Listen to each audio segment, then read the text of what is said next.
In today's interview, we spoke with Roger Krone, CEO and Chairman of Leidos.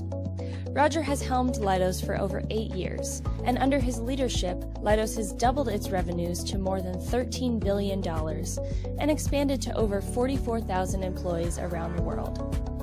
Roger has also won a Wash100 Award for the past 10 consecutive years, making him the most decorated winner in the award's history. If you like today's video, please like, share, subscribe, and turn on notifications. Also, we would love to hear from you. If you have a question for the leaders of GovCon, please drop a comment below or email studio@executivemosaic.com. Hello, and welcome to Executive Mosaic's video interview series. I'm Summer Myatt, and here to speak with me today is Roger Krone, CEO and Chairman of Leidos. Roger, thank you so much for joining us today. Yeah, it's great to be here, Summer. So Roger, to start, what's your outlook on the global defense landscape?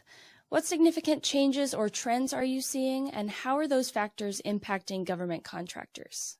Yeah, we're still very, very positive about the outlook in our business in those areas that we, classify as defense.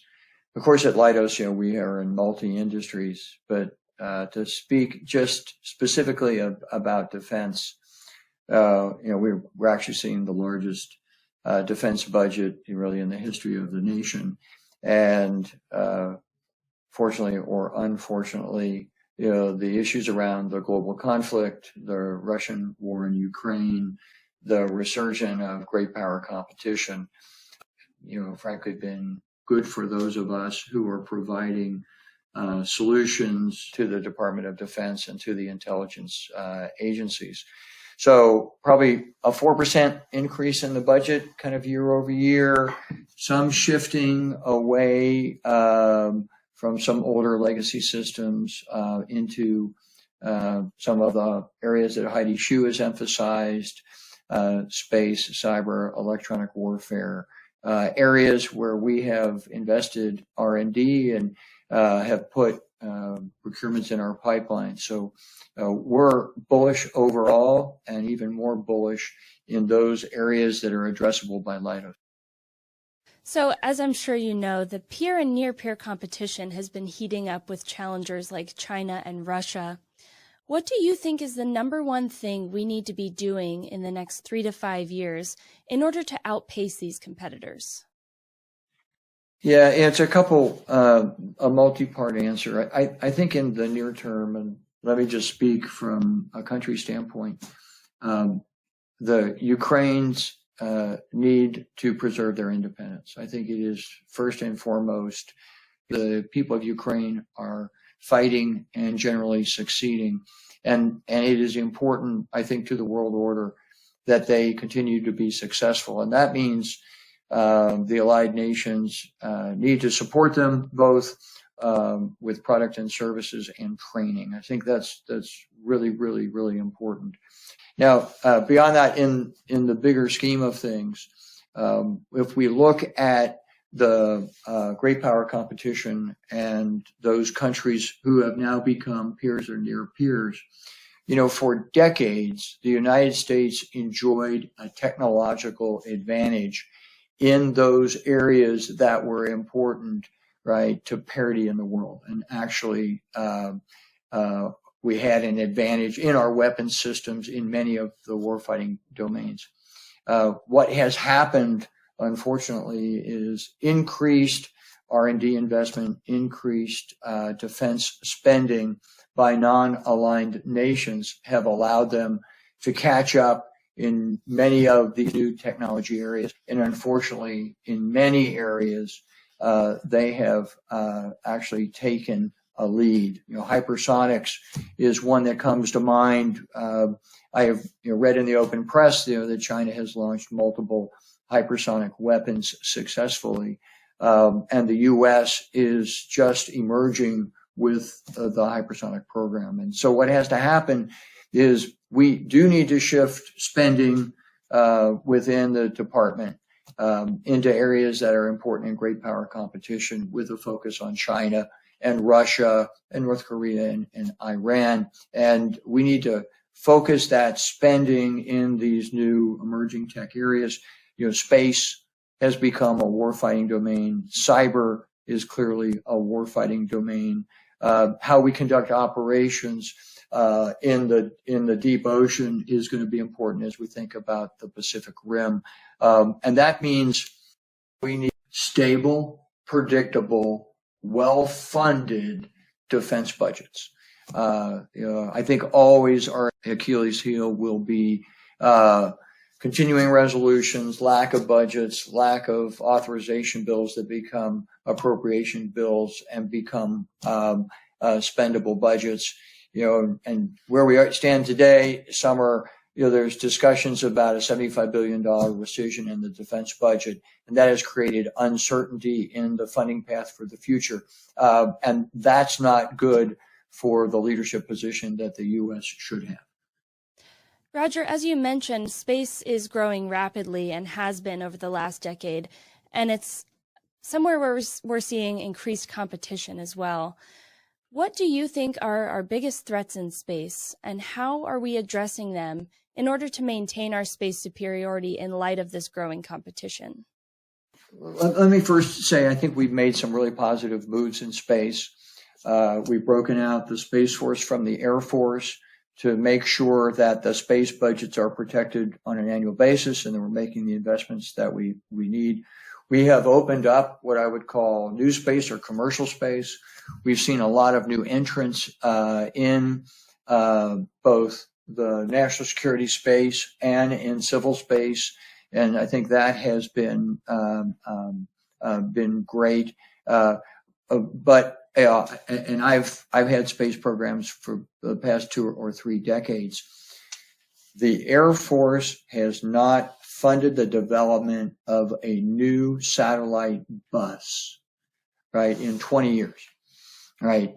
We are just about to come up with a new launch vehicle, the Vulcan rocket built by ULA, government funded. So we are kind of at the end of a desert of government investment in space.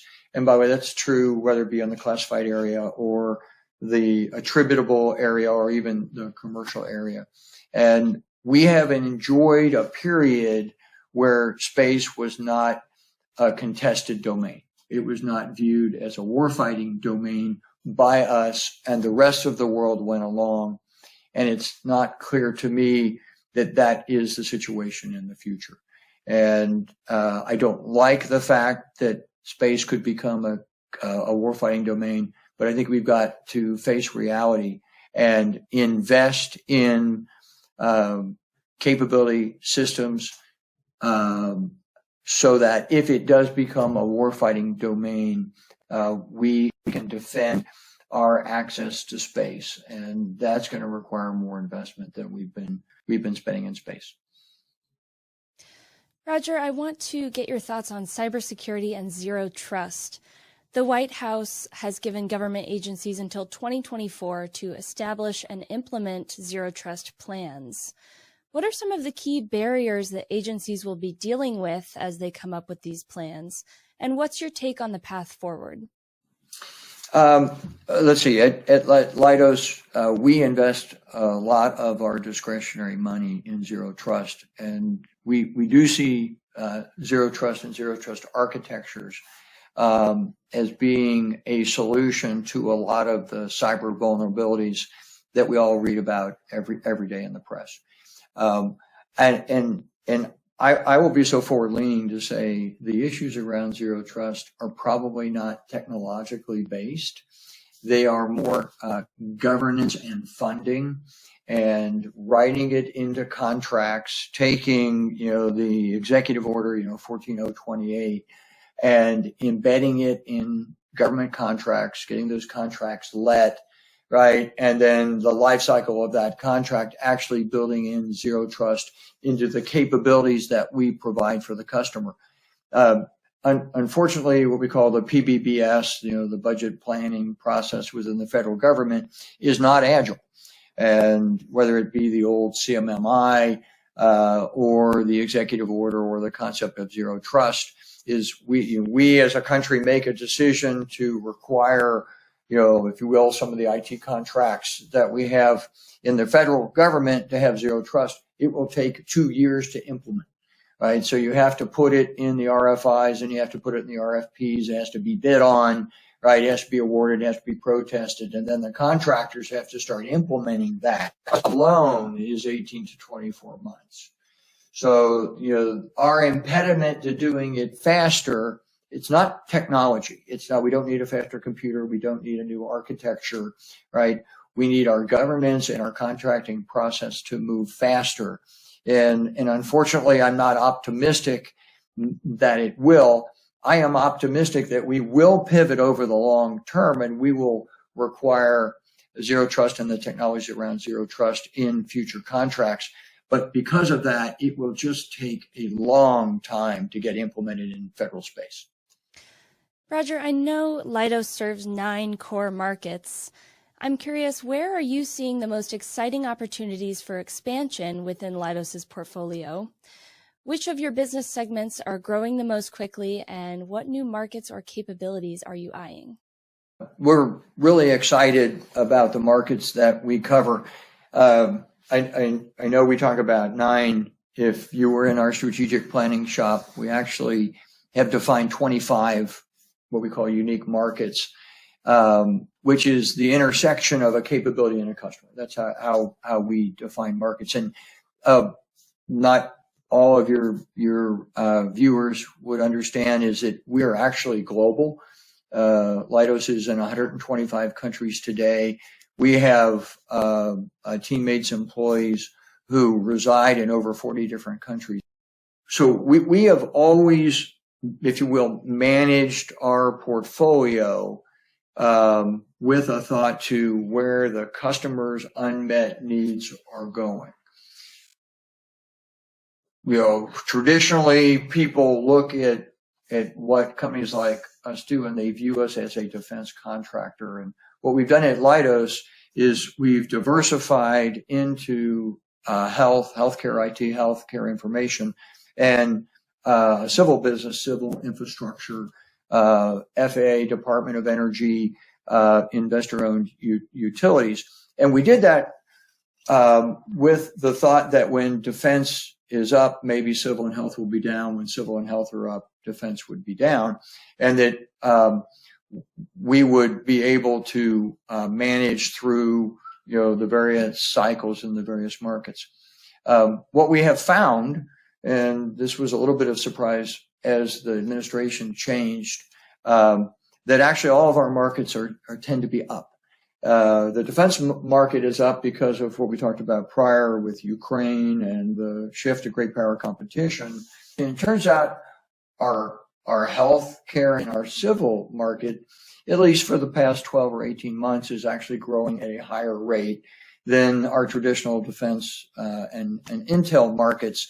And we've enjoyed a little bit better profitability in those areas because there tends to be more commercial work, and we're not governed by the weighted profit guidelines that you see within the Department of Defense. That being said, our defense and intel business, because of what's going on in the world, has also enjoyed growth. I'm really, really excited about everything we do. And of course, the magic of Leidos is to find capabilities and technologies that cross all of our markets so that when we invest in our internal research and development, that we see benefits both in the traditional defense business and then the non-defense businesses. And those are in digital modernization, multi-cloud areas, cyber operations, the work that we do there, software development, agile software work, and then some of the work that we do in integrated systems where we combine hardware and software. And then we've always had a strong business, what we call mission operations, and we've gotten more into mission lately than we have in the past, and that means investing in mission capability and platforms. We've not run out of places to invest, and I think the trick is to understand where the markets are going and invest ahead of the customer need. Lastly, Roger, what is the most significant trend you're seeing in today's GovCon market, and how do you think that will shape the industry going forward? Yeah, I think a good way to kind of pull this all together is what's going on with talent and people.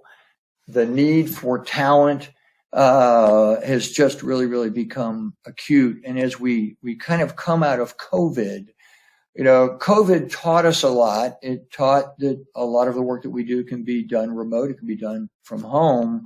But what that did is it made our workforce more mobile and more flexible.